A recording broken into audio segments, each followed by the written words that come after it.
Welcome. Our focus today, extracting immediate, actionable clinical intelligence on toxic megacolon. This is a really acute, high-risk situation. It demands fast, sharp decisions from you, the clinician on the ground. First off, how do we actually define toxic megacolon? Clinically, radiographically, what are the absolute core criteria? Okay, so toxic megacolon is a life-threatening complication. It's rooted in severe colonic inflammation. For the definition, you need two things happening at the same time. First, non-obstructive dilation of the colon. Non-obstructive. Key point. Yes. And second, you need definite signs of systemic toxicity. Let's nail down the dilation part. Is there a specific number, a measurement we need on imaging? There is. Typically, we're looking for dilation greater than 6 centimeters. You most often see this in the transverse colon just because anatomically that wall tends to be a bit thinner.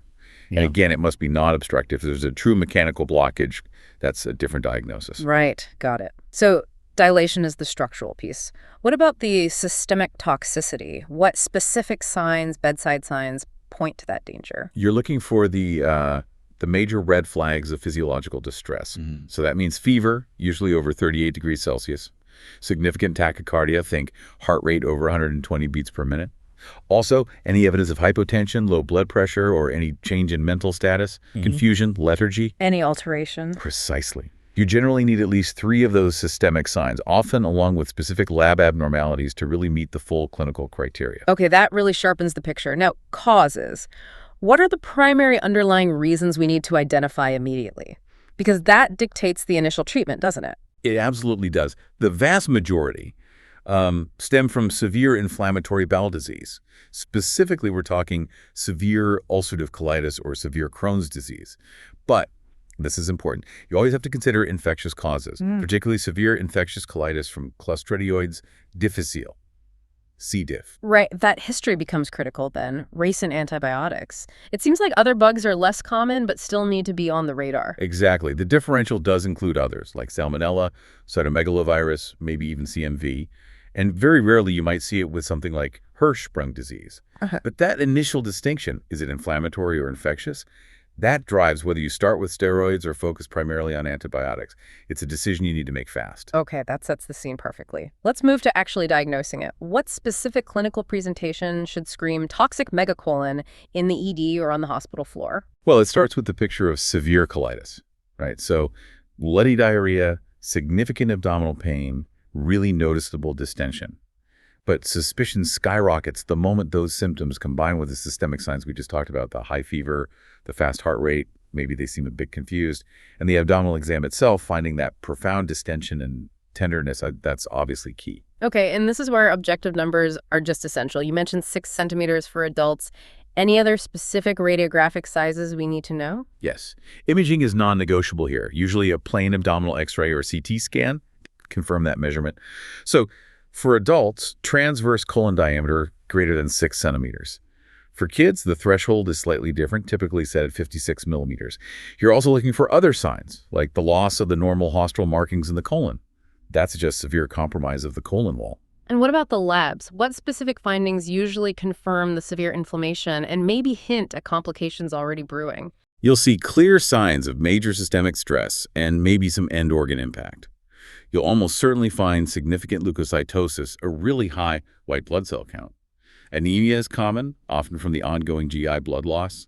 And electrolyte disturbances, especially low potassium hypokalemia, that's frequent because of the severe diarrhea and fluid shifts. And the inflammatory markers, what are they telling us? Oh, they'll be highly elevated. We're talking C-reactive protein, CRP, and the erythrocyte sedimentation rate, the ESR. They'll be significantly up, reflecting that huge, ongoing systemic inflammatory response that's just overwhelming the patient. The level of elevation can even give you some prognostic information. Okay, this clearly needs aggressive action, and time is critical. So what's the mandatory aggressive management protocol right from the moment of diagnosis? It has to be multidisciplinary, right from minute 1. The initial protocol hits 3 key supportive pillars. First, immediate bowel rest. Nothing in my mouth. Second, get those intravenous lines in for aggressive fluid resuscitation. They're losing a lot. Third, rapid correction of electrolyte imbalances, especially potassium and magnesium. Got to watch those to prevent arrhythmias and further motility problems. Right, and specific medications. What's mandatory in this initial aggressive phase? Okay, if the underlying cause is inflammatory, or you strongly suspect it is so, UC or Crohn's, you have to give high-dose intravenous corticosteroids immediately. At the same time, you should give broad-spectrum antibiotics. That covers potential bacterial translocation across the compromised gut wall, even if you haven't confirmed a primary infection yet. The barrier is down. Makes sense. Conversely, what common medications need to be stopped, like right now, because they can make things much worse? Yes, absolutely critical. Prompt, strict withdrawal of anything that can exacerbate the situation. This absolutely includes narcotics, opioids, their slow gut motility, which is the last thing you want, and also anticholinergics. They can further inhibit colonic muscle function. Both of these worsen the distension and dramatically increase the perforation risk. Stop them. Okay, medical plan established. Now, the really crucial decision point, surgery. When do we need to get the surgeons involved, and when does that clock run out on trying medical management alone? Early surgical consultation isn't just recommended. It's pretty much standard practice in all confirmed cases. Don't wait. Right. As for timing, the timeline is quite firm. Surgery is indicated if you see no clinical improvement within 48 to 72 hours of starting maximal aggressive medical therapy. That 48 to 72-hour window, that's the pivot. But are there situations that demand immediate surgery overriding that window? Non-negotiable indicators. Yes. Urgent operation is needed right away if there's any evidence of acute complications. These are the red flags that mean you don't wait 72 hours. Things like documented colonic perforation, obvious hole, massive GI hemorrhage, uncontrolled bleeding, clear signs of septic shock, low blood pressure, poor perfusion despite fluids, or just persistent accelerating clinical deterioration. The patient is clearly getting worse hour by hour, despite everything you're doing. Okay, so if they haven't perforated yet, but they're in that 48, 72-hour window, what are the signs, clinical or lab markers telling us this isn't working, surgery is needed? Right, we look at the trends. Predictors that medical management is failing include persistent colonic dilation on serial imaging, or worse, it's increasing.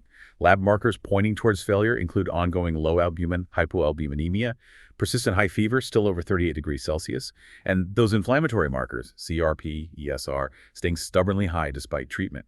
High-cell frequency is another predictor specifically. More than 8 bowel movements a day often signals failure. This brings us to maybe the most sobering point. What is the difference, the mortality difference, between getting to surgery early versus delaying it? The timing here is, well, it's everything for survival.